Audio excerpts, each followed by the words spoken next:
Today we shall be study in this chapter crop production and management। पिछली बार हम लोगों ने पिछले उस पे लेक्चर पर हम लोगों ने पढ़ा था प्रिपरेशन ऑफ क्रॉप, यानी पहले हम क्रॉप का किस प्रकार मैनेजमेंट करें, माने प्रबंधन करें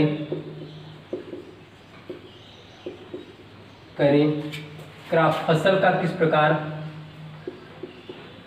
फसल को किस प्रकार प्रबंधन करें, किस प्रकार उसका मैनेज करें कि जिससे अच्छी से अच्छी फसल हमारी पैदा हो। इसके बारे में देखेंगे जो कि हम लोग पढ़ चुके हैं। Preparation of soil, second sowing, यानी कि मिट्टी को किस प्रकार मैनेज करें, उसकी जुताई बुआई खूब बढ़िया जुताई करेंगे और ये सब एकदम भुरभुरी कर देंगे और इससे फिर सेकंड तब वो मिट्टी बहुत बढ़िया हो जाएगी, फिर उसमें बुआई करेंगे। नेक्स्ट सोइंग, बीज किस प्रकार डालेंगे, अच्छे बीज लेंगे, इसका बीज को चेक करेंगे, जो प्रोसेस मैंने बताया था उसमें आपने देखा। थर्ड जो मिट्टी है, अब उस मिट्टी में आप मैन्यूर और फर्टिलाइजर डाल देंगे जिससे और भी अच्छी हो जाए और पैदावार बढ़े।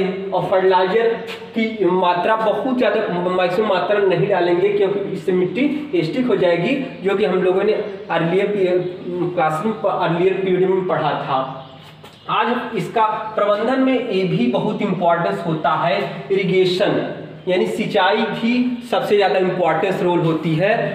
देखते हैं, इरिगेशन मीन्स सिंचाई करना, the supply of water to crop at different interval is called irrigation, यानी वाटर का किस प्रकार सप्लाई किया जाए क्रॉप पर वो करना, यानी कि the supply of water crop different interval called irrigation.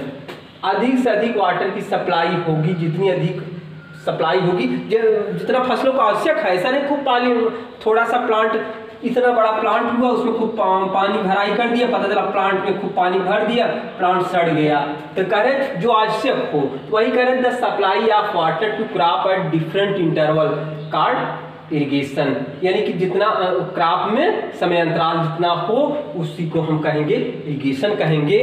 फिर इसके बाद देखते हैं अब क्या क्या उसमें मेथड अपनाएंगे जिसके द्वारा हो देखा हमने इरिगेशन के लिए क्या सोर्स होगा जिसके द्वारा सिंचाई हो सकती है। सोर्सेज ऑफ इरिगेशन, पहले के समय में वेल, कुआं से, ट्यूबवेल, पॉन्ड तालाब से, नलकूप से, रिवर से, कैनाल से, रहट से। देखो वेल ये बहुत पुरानी पारंपरिक परंपरा थी, बहुत पहले कुओं से सिंचाई की जाती थी जो बहुत परेशानी के साथ खेतों की सिंचाई होती थी। दूसरा ट्यूबवेल आज भी काफ़ी चल रहा है और प्रायः लोग इससे सिंचाई करते हैं। पॉन्ड, तालाब से भी कठिन होता था, कोई जानवर को आगे बांध दिया जाता था, इस प्रकार देखें कोई जानवर है और उसमें लगा दिया जाता, फिर बाल्टी से खींच कर फिर जाया जाता था, डायरेक्ट खेतों में पहुँचता था।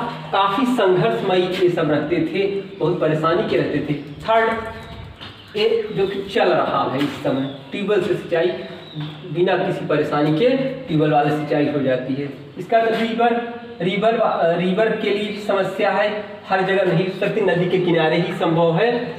रहट ये भी है, इसके द्वारा भी झिर्री के द्वारा किया जा सकता है।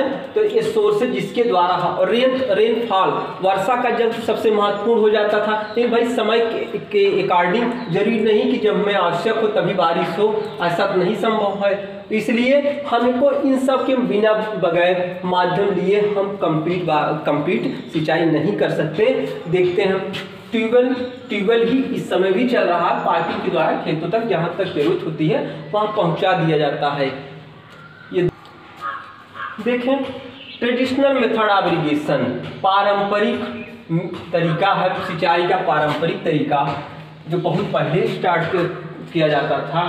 पूलिंग सिस्टम है, चैन पंप है, ढेकली है। जैसे कि पूलिंग सिस्टम, उसको पंप लगा देते हैं और नदी किनारे उसको जोड़ देते हैं, पानी का खेतों में पहुंचा जाता है। फिर चैन सिस्टम से भी ऐसे होता है। दूसरा ढेकली, जो किसान क्या करता है, कुओं से इस प्रकार पानी निकालेगा, निकाल कर और इसमें एक घड़ा ले लेगा, घड़ा या बाल्टी ले लेगा और मान लीजिए बाल्टी है, बाल्टी इसी में से फिर गिराता चला जाएगा गिराता चला जाएगा, पानी खेतों में उसके पहुंच जाएगा। इस प्रकार ढेकली सिस्टम है। देखेंगे ये पहले पारंपरिक पहले का तरीका था, अब यह यूज नहीं किया जाता क्योंकि बहुत परेशानी का सिस्टम होता है सिंचाई के लिए, इसलिए हम लोग यह अब इनला के बराबर एक प्रकार की पहले की कल्पना मात्र रह गई है, अब इसका यूज नहीं होता है। इस modern method of irrigation, modern method आपने देखा ये परंपरा, इस परंपरा से सिंचाई की जाती है। इसका फर्स्ट है स्प्रिंकलर सिस्टम, इसके द्वारा ऐसी जमीनों का पर सिंचाई की जाती है जहाँ पे क्या होता है, जमीन एकदम समतल ना होकर ऊंचा नीचा हो। देखिए यहाँ पे ऊंचा है, यहाँ बहुत नीचा हो, ये इस तरह का सिस्टम करते हैं। पंप लगा देते हैं, पंपिंग वाला सेट लगा देते हैं। इसके बाद यहाँ पे इस तरह परपेंडिकुलर पाइप लगा देते हैं। पहले सीधा पाइप लगा देंगे, फिर इसके बाद पहुँचाएंगे। मान लीजिए यही पेड़ है, यहाँ पहुँच गया, फिर यहाँ तो देखेंगे स्प्रिंकलर सिस्टम में जहाँ यानी कि समतल जमीन नहीं है,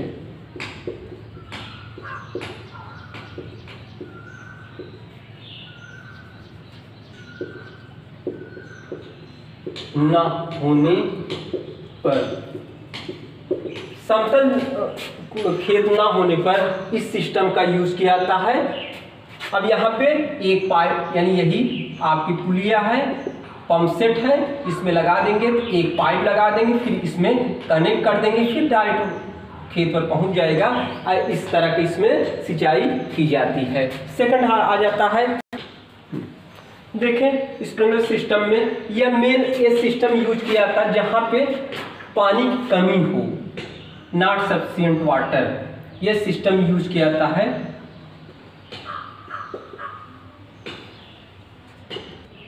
देखा आपने मॉडर्न मेथड ऑफ इरिगेशन में, यानी कि स्प्रिंकलर सिस्टम, ड्रिप सिस्टम, ये ऐसी जगहों पर किया जाता है जहां इनसफिशिएंट ऑफ वाटर, पानी की बहुत कमी हो, यानी पर्याप्त पानी की मात्रा वहां ना पहुंचे, ऐसी जगह पर इसको यूज किया जाता है। और फर्स्ट वाले में आपने देखा, सेकंड वाला देखिए drip system, water drip system में ड्रॉप बाय ड्रॉप, यानी बूंद बूंद करके उनके रूट पर, बूंद बूंद करके उनके रूट पर ही डाला जाता है, डायरेक्ट रूट पर डाला जाता है। Water drop by drop root. तो वाटरिंग फ्रूट किसके किसके यूज किया जाता है, watering fruit, plant, garden and tree, इसके लिए ड्रिप सिस्टम का यूज किया जाता है। अभी देखा आपने सिंचाई कर दिया, पहले आपने खेत को बहुत बढ़िया तैयार किया, फिर उसमें बीज बोया, खाद डाला, इसके बाद सिंचाई किया। अब उसमें कुछ ऐसे खरपतवार, यानी उससे आप खरपतवार से सुरक्षा करेंगे जिससे किसी प्रकार की उसको दिक्कत ना हो। खरपतवार को यानी protection from weeds, weeds means खरपतवार होता है, यानी आपके फील्ड में, in a field many other undesirable plants may grow naturally along with the crop, यानी इसका सेंस यह हुआ कि खेत में ऐसे अवांछनीय तत्व या कोई कह सकते हैं पौधे जो कि आपकी फसल के लिए नुकसानदेह होती है, उसको हटाना जरूरी होता है। जिस प्रोसेस द्वारा हटाया जाता है उसे कहते हैं वीडसाइड। वीडसाइड जिसके द्वारा उसको खत्म किया जाता है। Weeds are also controlled by using certain chemical, it is called weedicide। जो खरपतवार होता है weedicides, खरपतवार नाशी। Weeds are also controlled by using certain chemical called weedicide। और weedicide यही एग्जाम्पल 2,4-D या ये सब डाला जाता है जिसके द्वारा खरपतवार जल जाता है। इसका प्लांट जो है आपका पौधा फिर बढ़िया खूब अच्छे से तैयार हो जाता है। और इसके लिए क्या करते हैं, यह प्रोसेस फ्लावरिंग होने से, फ्लावरिंग और सीडिंग, फ्लावर यानी प्लांट में फ्लावर होने से पहले ही प्रोसेस करना चाहिए। यदि उसके बाद करेंगे तो जो फ्लावरिंग होगी नष्ट हो जाएगी, इसलिए उसकी इनिशियल समय में, इनिशियल स्टेज में, शुरुआत में ही डाल दिया जाता है तो ये फायदेमंद होता है। बात लिए नुकसानदेह हो सकता है और प्लांट को भी काफ़ी नुकसान होता है, इसलिए इस प्रोसेस को हम लोग फ्लावरिंग और सीडिंग यानी उस सीड्स आने से पहले ही उसको कर दिया जाता है, जिससे प्लांट जो आपके खरपतवार हैं, वीड्स हैं, वो तुरंत जल जाएं। अभी आपने देखा कि खरपतवार first preparation of soil, next sowing, third manure and fertiliser, fourth आपने देखा कि irrigation, fifth weedicide control, weeds को कंट्रोल कैसे करेंगे, सिक्स वाला हार्वेस्टिंग। अब आपकी फसल तैयार हो गई, फसल को हम लोग किस प्रकार उसकी कटाई करें कि जो यानी harvesting of crop is important task, ये भी एक सबसे इम्पॉर्टेंस मेथड है। फिर आगे हम क्या करेंगे, the cutting of crop after it mature is called harvesting. जब फसल तैयार हो जाती है उसके बाद, तैयार होने के बाद उसकी कटाई की जाती है। इस प्रकार हम लोग का 6 हार्वेस्टिंग है। अब 7th वाला नेक्स्ट टाइम पे हम बताएंगे, स्टोरेज।